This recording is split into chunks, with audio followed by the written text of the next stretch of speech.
नमस्कार। दोपहर समाचार में आपका स्वागत है।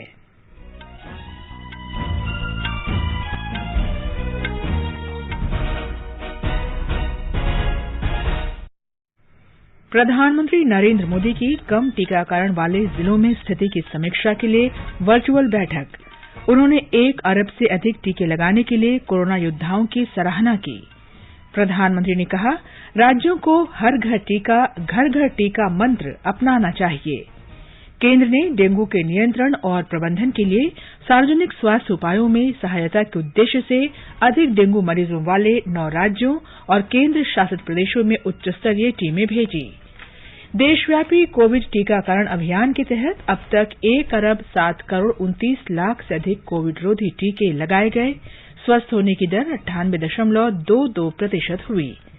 केंद्रीय मंत्री मनसुख मांडविया ने कहा, किसानों के लिए जरूरत से अधिक उर्वरक उपलब्ध, किसानों से अफवाहों पर ध्यान न देने का आग्रह। अयोध्या में आज शाम प्रसिद्ध दीपोत्सव समारोह के दौरान 12 लाख दीपक जलाकर गिनीज बुक का विश्व रिकॉर्ड बनाने की तैयारी। रिजर्व बैंक डिजिटल बैंकों और साइबर सुरक्षा जैसे आधुनिक कार्यों के ऑफ साइट और ऑन साइट पर्यवेक्षण में सक्षम बनाने के लिए वेब आधारित प्रणाली शुरू करेगा।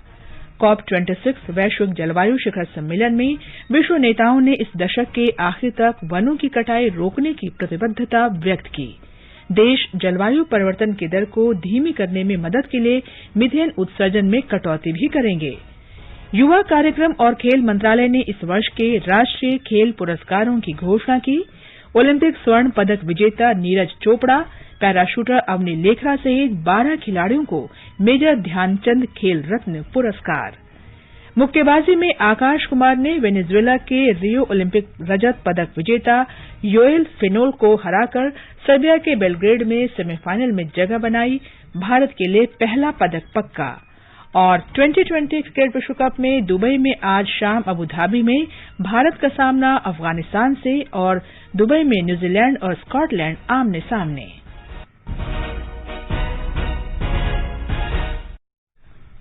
दोपहर समाचार में लवलीन निगम के साथ मैं हूं कनकलता। देश ने कोविड टीकाकरण अभियान के अंतर्गत 100 करोड़ से अधिक टीके लगाने का लक्ष्य हासिल कर इतिहास रच दिया है।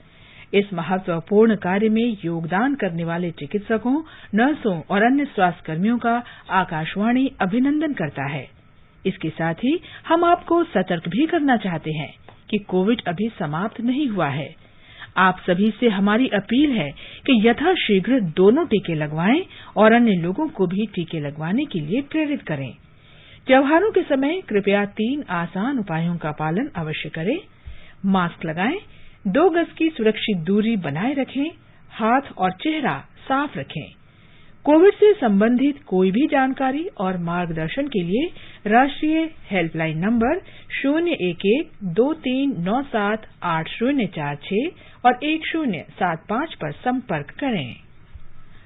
देश के 75वें स्वतंत्रता दिवस समारोह के उपलक्ष्य में आजादी का अमृत महोत्सव के अंतर्गत सरकार अनेक गतिविधियों का आयोजन कर रही है। इस अवसर को जन उत्सव के रूप में मनाते हुए आकाशवाणी समाचार ने स्वतंत्रता संग्राम और उसके गौरवशाली इतिहास पर विशेष प्रश्नोत्तरी कार्यक्रम शुरू किया है। प्रत्येक सोमवार और मंगलवार को समाचार प्रभात में प्रसारित होने वाला ये क्विज 15 अगस्त 2022 तक जारी रहेगा। भारतीय डाक विभाग अमृत महोत्सव क्विज में आकाशवाणी के साथ सहयोगी के रूप में शामिल है। कल के अमृत महोत्सव क्विज का प्रश्न था, पुणे में आर्य महिला समाज की स्थापना करने वाली महिला समाज सुधारक का नाम क्या था? इस प्रश्न का सही जवाब है पंडिता रामाबाई। उन्होंने महिलाओं के अधिकारों, उनकी शिक्षा और भारत में महिलाओं के उद्धार की दिशा में अग्रणी भूमिका निभाई। रामाबाई ने पुणे में आर्य महिला समाज की स्थापना की, जिसका लक्ष्य महिला शिक्षा को बढ़ावा देना और बाल विवाह जैसी कुप्रथाओं को दूर करना था। वो पहली महिला थीं जिन्हें कलकत्ता विश्वविद्यालय ने परीक्षा के बाद संस्कृत विदुषी के रूप में पंडित और सरस्वती की उपाधि से सम्मानित किया था। आकाशवाणी को दुनिया भर से बड़ी संख्या में अपने श्रोताओं से इस प्रश्न का उत्तर मिला है। भाग्यशाली विजेता हैं मध्य प्रदेश के बालाघाट से शीला पटले। नमस्कार श्रोताओं, फॉरेस्ट कॉलोनी हट्टा, जिला बालाघाट, मध्य प्रदेश से मैं शीला पटले आजादी का अमृत महोत्सव क्विज की विजेता में मेरा नाम शामिल होने पर मैं आकाशवाणी समाचार की बहुत बहुत शुक्रगुजार हूँ। स्वतंत्रता संग्राम में शहीद हुए भारतीय शहीदों को मैं श्रद्धा सुमन अर्पित करती हूँ। 1999 से मैं नियमित रेडियो की श्रोता हूँ। आकाशवाणी दिल्ली से प्रसारित वैश्विक जलवायु संकट पर भेंटवार्ता से मुझे बहुत प्रेरणा मिलती है। वेस्ट पॉलीथीन से होने वाले नुकसान से लोगों को जागरूक करने के लिए मैंने अब तक लगभग 7,000 थैले सिलकर निःशुल्क वितरित किया है और कई टन वेस्ट पॉलीथीन ग्राम पंचायत के सहयोग से पुनः चक्रीकरण के लिए भिजवा दिया है। मेरे जीवन में सकारात्मक बदलाव लाने के लिए रेडियो का मैं कोटिशः आभार व्यक्त करती हूँ। धन्यवाद। और अब समाचार विस्तार से। प्रधानमंत्री नरेंद्र मोदी ने 1 अरब से अधिक टीके लगाने के लिए कोरोना योद्धाओं की सराहना की है। वर्चुअल माध्यम से देश के 40 से अधिक जिलों के अधिकारियों के साथ बैठक के दौरान श्री मोदी ने कहा कि देश में अधिक से अधिक टीके लगाने के लिए अन्य जिलों के अनुभवों से सीखना होगा। आपको ये भी याद रखना होगा कि देश के जिन राज्यों ने 100% पहली डोज का पड़ाव पूरा किया है, उनमें भी कई जगहों पर अलग अलग तरह की चुनौतियां रही है। कहीं भौगोलिक परिस्थितियों की वजह से मुश्किल आई, तो कहीं साधन संसाधनों की चुनौती रही, लेकिन ये जिले इन चुनौतियों को पार करते ही आगे निकले हैं। वैक्सीनेशन से जुड़ा कई महीने का एक्सपीरियंस हम सबके पास है। हमने बहुत कुछ सीखा है। प्रधानमंत्री ने कहा कि टीकाकरण के अभियान में विभिन्न प्रकार की चुनौतियों से निपटने के लिए हर तरह के प्रयास करने होंगे और राज्यों को हर घर टीका मंत्र को अपनाना होगा। और एक अननोन एनिमी से कैसे लड़ा जा सकता है, ये हमारे छोटे छोटे आशा वर्कर ने भी सीख लिया है। अब आपके माइक्रो स्ट्रेटेजी बदलाते हुए आगे चलना है। अब हम राज्य का हिसाब, जिले का हिसाब उसको भूल जाए। हम हर गांव में भी मोहल्ला, उसमें भी वो 4 घर बाकी रह गए तो 4 घर, बारीकी की तरह हम जितना जाएंगे हम परिणाम प्राप्त करेंगे। और जहां कहीं भी जो भी कमियां हैं, उसे जल्द से जल्द दूर करके ही रहना है। जैसा अभी आपसे बातचीत में मैं स्पेशल कैंप लगाने की बात उठी, ये विचार मैं समझता हूं बहुत अच्छा है। अपने जिलों में एक एक गांव, कस्बे, इसके लिए अगर अलग अलग रणनीति बनानी हो, ऐसे 20-25 लोगों की टीम बनाकर भी ऐसा कर सकते हैं। जो टीमें आप बनाए हो, उनमें एक हेल्दी कंपटीशन हो। प्रधानमंत्री ने कहा कि टीकाकरण अभियान में धर्म गुरुओं की भी महत्वपूर्ण भूमिका है। आप इसमें स्थानीय धर्मगुरुओं को भी जोड़े, उनकी मदद लें, उनके छोटे छोटे वीडियो बनाए 2-2, 3-3 मिनट के, और उनके वीडियो पॉपुलर करें। हर घर में उनके धर्मगुरुओं के वीडियो पहुंचे, धर्मगुरु उनको समझाएं। इसके लिए आप प्रयास किए। और मैं तो अक्सर अलग अलग पंथों के गुरुओं से लगातार मिलता रहा हूं। मैंने बहुत प्रारंभ में सभी धर्मगुरुओं से बात कर करके इस काम में मदद के लिए उनको अपील की थी। और सभी वैक्सीनेशन के बहुत हिमायती हैं, कोई विरोध नहीं करते हैं। देखिए, मैंने अभी जैसे बताया, अभी 2 दिन पहले ही मैं वेटिकन में था। पोप फ्रांसिस से मेरी बहुत अच्छी मुलाकात हुई। वैक्सीन पर धर्मगुरुओं के संदेश को भी हमें जनता तक पहुंचाने पर विशेष जोर देना होगा। श्री मोदी ने कहा कि टीकाकरण अभियान में एनसीसी कैडेट सहित सबकी सहायता लेने का सुझाव दिया है। हमारे जो एनसीसी, एनएसएस के युवा साथी हैं, आप उनकी भी ज्यादा से ज्यादा मदद लीजिए। आप अपने अपने जिलों का क्षेत्रवार टाइम टेबल इसको भी बना सकते हैं, अपने स्थानीय लक्ष्य तय कर सकते हैं। और मैंने तो देखा, मैं लगातार ग्रासरूट लेवल के सरकार के हमारे साथियों को बात करता रहता हूं। मैंने देखा है कि महिला जो हमारी अधिकारी हैं, खास करके वैक्सीनेशन के काम के जुड़ी हैं, वो बड़ी जी जान से जुड़ गई। उन्होंने अच्छे परिणाम दिए हैं। हमारे जो महिला वर्कर्स हैं सरकार में, जितनी हमारी बहनें, इवन पुलिस में भी हमारी जो महिलाएं हैं, उनको कभी 5 दिन 7 दिन के लिए इस काम के लिए ले चलिए। आप देखिए, परिणाम बहुत तेजी से मिलेगा। प्रधानमंत्री ने कहा कि अफवाहों के खंडन और भ्रम को दूर करने के लिए जागरूकता अभियान बहुत जरूरी है। आपके जिले जल्द से जल्द राष्ट्रीय औसत के पास पहुंचे। मैं तो चाहता हूं उससे आगे निकल जाए, और इसके लिए हम सबको पूरी ताकत लगा देनी होगी। मुझे पता है कि आपके सामने एक चुनौती अफवाह और लोगों के भ्रम की स्थिति भी है और जैसे जैसे हम आगे बढ़ेंगे शायद ये समस्याएं हमें कॉन्सेंट्रेटेड एरियाज में सामने आएगी और अभी बातचीत के दौरान भी आप में से कईयों ने इसका जिक्र किया है। इसका एक बड़ा समाधान है कि लोगों को ज्यादा से ज्यादा जागरूक किया जाए। ये समीक्षा बैठक उन जिलों पर केंद्रित थी जहां 50% से भी कम पात्र लोगों ने पहला टीका लगवाया है। इन जिलों में दोनों टीके लगवा चुके लोगों की संख्या भी कम है। ये समाचार हमारी वेबसाइट newsonair.com/hindi और हमारे mobile app news on AIR पर भी उपलब्ध हैं। चलो मिलकर एक शुरुआत करें, चलो एक फैसला आज करें, मास्क नहीं तो टोकेंगे, कोरोना को रोकेंगे, चलो एक इरादा करते हैं, चलो कुछ वादा करते हैं, मास्क नहीं तो टोकेंगे, कोरोना को रोकेंगे। दोपहर समाचार में आपका फिर स्वागत है। केंद्र सरकार ने डेंगू के नियंत्रण और प्रबंधन के लिए उन 9 राज्यों और केंद्र शासित प्रदेशों के लिए उच्च स्तरीय टीमें रवाना की हैं जहां डेंगू के मामलों में बढ़ोतरी हुई है। ये राज्य और केंद्र शासित प्रदेश हैं हरियाणा, केरल, पंजाब, राजस्थान, तमिलनाडु, उत्तर प्रदेश, उत्तराखंड, दिल्ली और जम्मू कश्मीर। स्वास्थ्य मंत्रालय ने एक बयान में कहा है कि देश में अब तक 1,16,000 से अधिक डेंगू के मामले सामने आए हैं। राजस्थान में डेंगू के मामले लगातार बढ़ रहे हैं। राज्य में इस वर्ष डेंगू के 11,000 से ज्यादा मामले सामने आए हैं। एक रिपोर्ट। डेंगू का असर जयपुर में सबसे ज्यादा है। यहाँ अब तक 2,000 से ज्यादा मामले सामने आ चुके हैं। इसके अलावा कोटा, झालावाड़, जोधपुर, करौली और अलवर, धौलपुर जिले भी ज्यादा प्रभावित हैं। स्वास्थ्य विभाग द्वारा पिछले 15 दिन से घर घर सर्वे कर मरीजों की स्क्रीनिंग और मच्छरों का लार्वा नष्ट करवाने की कार्रवाई की जा रही है। इस काम में 26,000 से ज्यादा टीमें लगी हैं। सवाई मानसिंह मेडिकल कॉलेज के प्राचार्य डॉक्टर सुधीर भंडारी का कहना है कि इस बार डेंगू बुखार के ज्यादा मामले डेन 2 और डेन 3 वेरिएंट के हैं जो ज्यादा घातक है। यह लीवर और फेफड़ों पर भी असर डाल रहा है। राहत की बात यह है कि पिछले 3 दिन में डेंगू की पॉजिटिविटी रेट कुछ कम हुई है। जितेंद्र द्विवेदी, आकाशवाणी समाचार, जयपुर। राष्ट्रव्यापी कोविड टीकाकरण अभियान के अंतर्गत अब तक 1,07,29,00,000 से अधिक टीके लगाए जा चुके हैं। स्वास्थ्य मंत्रालय ने बताया है कि कल 41 लाख से अधिक कोविड रोधी टीके लगाए गए। इसी दौरान 11,903 लोग संक्रमित हुए। स्वस्थ होने की दर 98.22% हो गई है। कल 14,159 रोगी स्वस्थ हुए।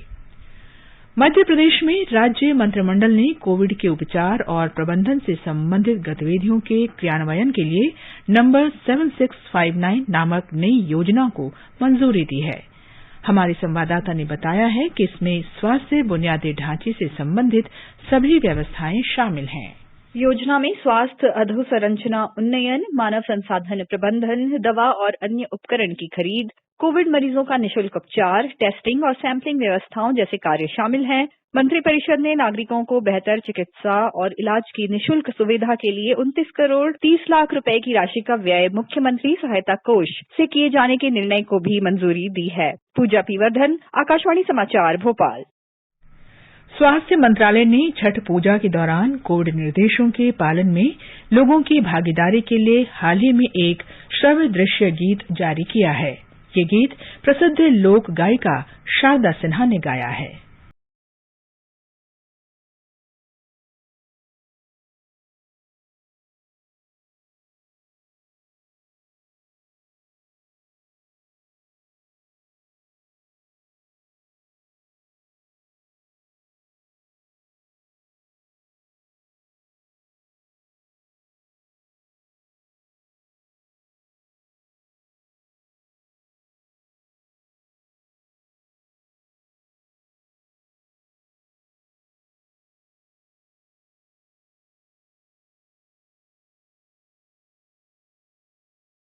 कि कोरोना संक्रमण अभी खत्म नहीं हुआ है।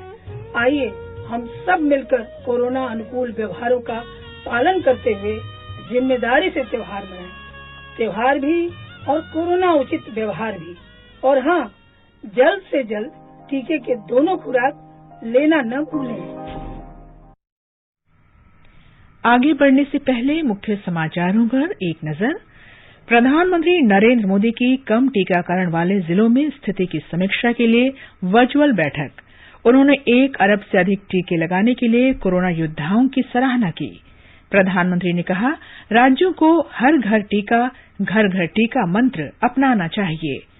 केंद्र ने डेंगू के नियंत्रण और प्रबंधन के लिए सार्वजनिक स्वास्थ्य उपायों में सहायता के उद्देश्य से अधिक डेंगू मरीजों वाले 9 राज्यों और केंद्र शासित प्रदेशों में उच्च स्तरीय टीमें भेजी।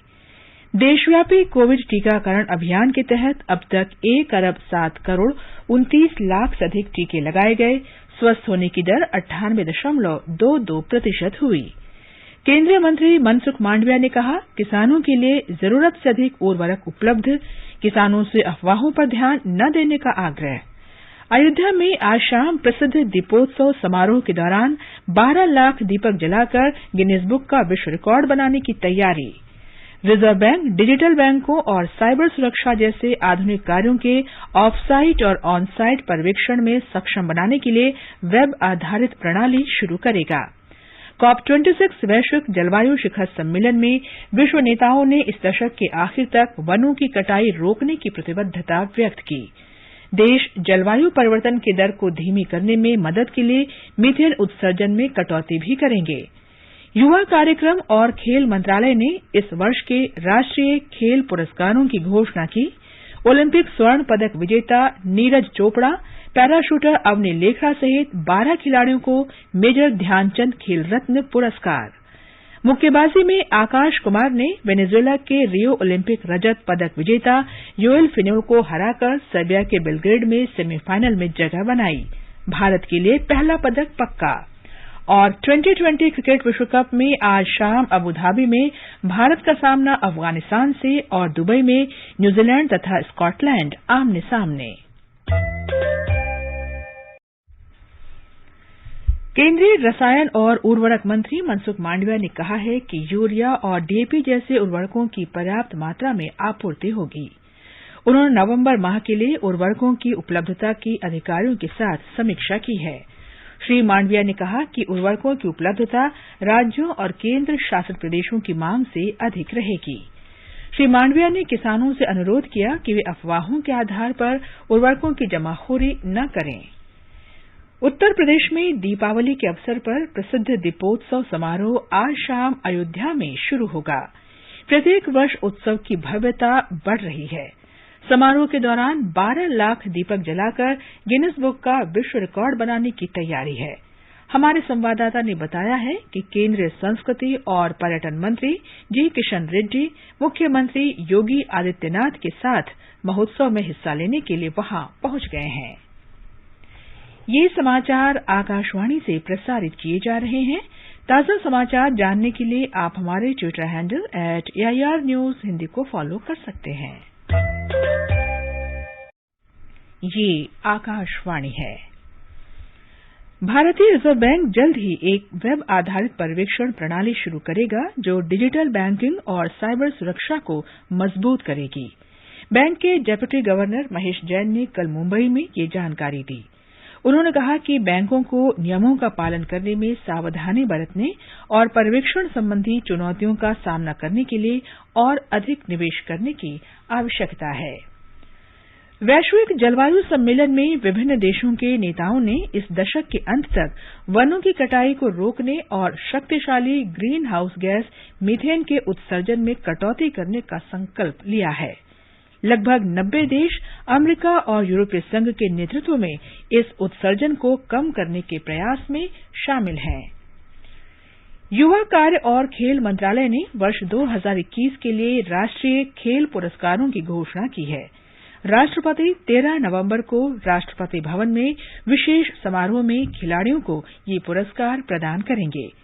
इस वर्ष 12 खिलाड़ियों को देश के खेलों के सबसे बड़े पुरस्कार मेजर ध्यानचंद खेल रत्न पुरस्कार के लिए चुना गया है।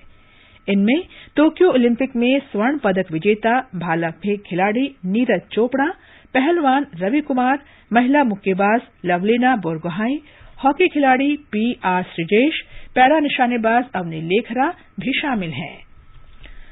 भारत के आकाश कुमार विश्व बॉक्सिंग चैंपियनशिप के सेमीफाइनल में पहुंच गए हैं। कल सर्बिया के बेलग्राद में आकाश ने 54 किलो भार वर्ग के क्वार्टर फाइनल में बड़ा उलटफेर करते हुए रियो ओलंपिक्स के रजत पदक विजेता वेनेजुएला के योएल फिनोल को 5-0 से पराजित किया। सेमीफाइनल में आज आकाश का सामना कजाकिस्तान के महमूद सेबरखान से होगा। सेमीफाइनल में प्रवेश के साथ ही आकाश ने पदक सुनिश्चित कर लिया है। 20 ओवर के क्रिकेट विश्व कप में आज अबुधाबी में भारत का सामना अफगानिस्तान से होगा। ये मैच भारतीय समय के अनुसार शाम 7:30 बजे से खेला जाएगा। आज ही दुबई में न्यूजीलैंड और स्कॉटलैंड आमने सामने होंगे। ये मैच दोपहर बाद 3:30 बजे शुरू होगा। आजादी का अमृत महोत्सव के अंतर्गत आइए अब सुनते हैं आकाशवाणी की विशेष प्रस्तुति आजादी का सफर। आजादी का अमृत महोत्सव।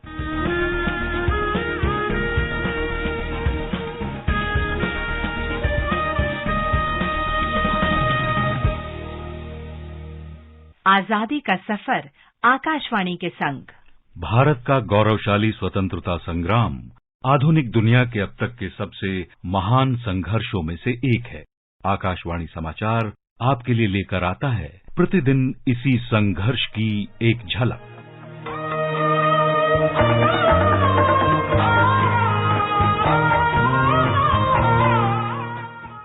आज की कड़ी में हम याद कर रहे हैं महान लेकिन गुमनाम स्वतंत्रता सेनानी सागरमल गोपा को। उनका जन्म 3 नवंबर 1900 को राजस्थान की जैसलमेर रियासत में हुआ था।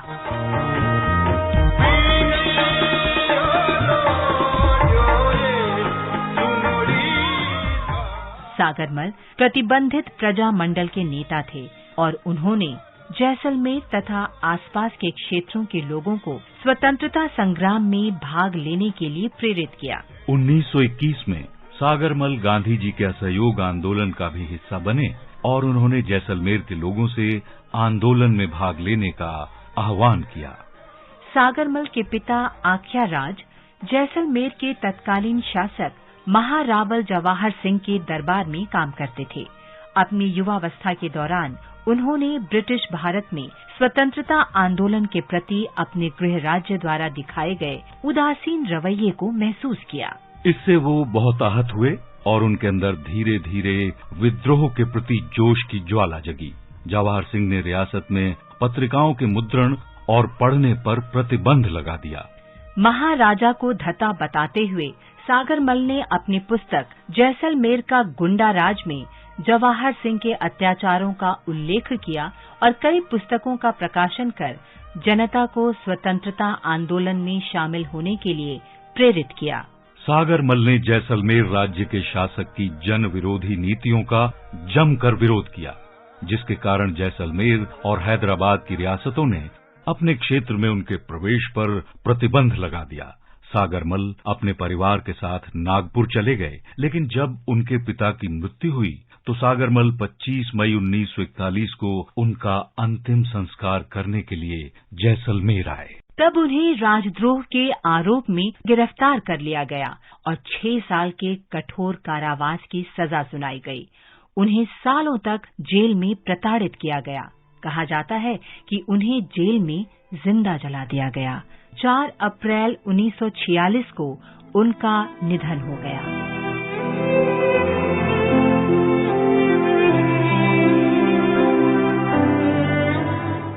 1986 में भारत सरकार ने सागरमल गोपा के सम्मान में एक डाक टिकट जारी किया। भारत उनके जैसे स्वतंत्रता सेनानियों की निस्वार्थ सेवा और बलिदान का सदैव ऋणी रहेगा।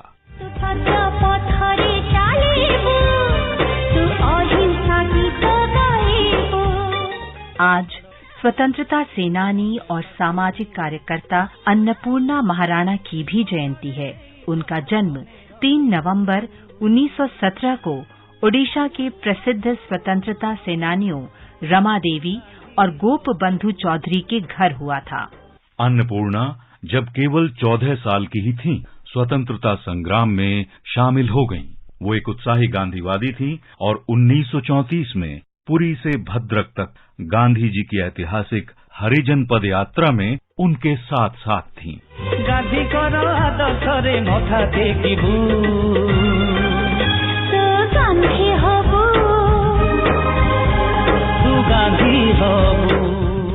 अन्नपूर्णा ने 1942 के भारत छोड़ो आंदोलन के सभी प्रसिद्ध राष्ट्रीय नेताओं की गिरफ्तारी और कारावास के तुरंत बाद बारी क्षेत्र में शांति सेना और माराना सेना बनाई। उन्होंने सितंबर 1942 में कटक जिले के कलमटिया में बड़ी संख्या में ग्रामीणों के साथ विरोध प्रदर्शन किया। इस दौरान पुलिस गोलाबारी में 4 लोग मारे गए और कई घायल हो गए। उन्होंने कलमटिया गोलाबारी के बाद बारी और 3 अन्य गांवों में दंडात्मक कर लगाने का विरोध किया। उन्हें 2 साल के लिए कटक जेल में भेज दिया गया और 1944 में निर्वासन आदेश का उल्लंघन करने के लिए फिर से गिरफ्तार किया गया और 4 महीने के लिए फिर जेल में डाल दिया गया। आजादी के बाद अन्नपूर्णा ने अपना समय समाज सेवा में बिताया और महिलाओं तथा बच्चों के सशक्तिकरण के लिए काम किया। उन्होंने आचार्य विनोबा भावे के भूदान आंदोलन में भी भाग लिया। उन्होंने रायगढ़ जिले में आदिवासी बच्चों के लिए एक स्कूल की स्थापना की। अन्नपूर्णा महाराणा का 31 दिसंबर 2012 को ओडिशा के कटक में उनके घर पर निधन हो गया। हम इस महान स्वतंत्रता सेनानी के राष्ट्र के प्रति प्रेम को सलाम करते हैं। तू गांधी हबू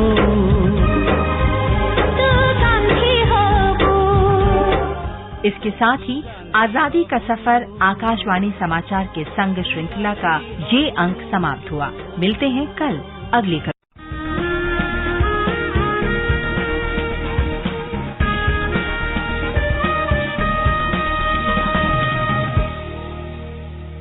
स्वाधीनता संग्राम के वे निशान जो साक्षी हैं हमारे सेनानियों के संघर्ष और बलिदान के। आकाशवाणी समाचार ला रहा है विशेष श्रृंखला निशान। हर बुधवार को शाम 4:45 पर कार्यक्रम परिक्रमा में FM गोल्ड 100.1 मेगाहर्ट्ज पर।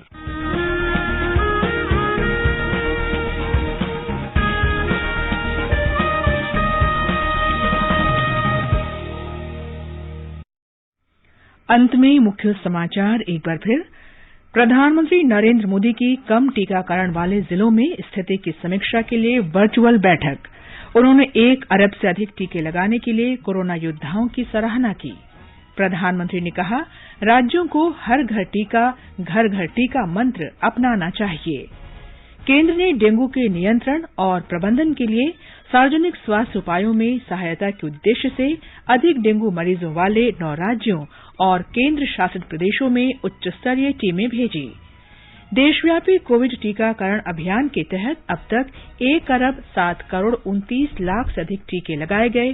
स्वस्थ होने की दर 98.22% हुई। केंद्रीय मंत्री मनसुख मांडविया ने कहा, किसानों के लिए जरूरत से अधिक उर्वरक उपलब्ध, किसानों से अफवाहों पर ध्यान न देने का आग्रह। अयोध्या में आज शाम प्रसिद्ध दीपोत्सव समारोह के दौरान 12 लाख दीपक जलाकर गिनीज बुक का विश्व रिकॉर्ड बनाने की तैयारी। COP26 वैश्विक जलवायु शिखर सम्मेलन में विश्व नेताओं ने इस दशक के आखिर तक वनों की कटाई रोकने की प्रतिबद्धता व्यक्त की। देश जलवायु परिवर्तन की दर को धीमी करने में मदद के लिए मीथेन उत्सर्जन में कटौती भी करेंगे। युवा कार्यक्रम और खेल मंत्रालय ने इस वर्ष के राष्ट्रीय खेल पुरस्कारों की घोषणा की। ओलंपिक स्वर्ण पदक विजेता नीरज चोपड़ा, पैराशूटर अवनी लेखरा सहित 12 खिलाड़ियों को मेजर ध्यानचंद खेल रत्न पुरस्कार। मुक्केबाजी में आकाश कुमार ने वेनेजुएला के रियो ओलंपिक रजत पदक विजेता योएल फिनोल को हराकर सर्बिया के बेलग्रेड में सेमीफाइनल में जगह बनाई। भारत के लिए पहला पदक पक्का। और 2020 क्रिकेट विश्व कप में आज शाम अबुधाबी में भारत का सामना अफगानिस्तान से तथा दुबई में न्यूजीलैंड और स्कॉटलैंड आमने सामने। इसके साथ ही दोपहर समाचार का ये अंक समाप्त हुआ। नमस्कार।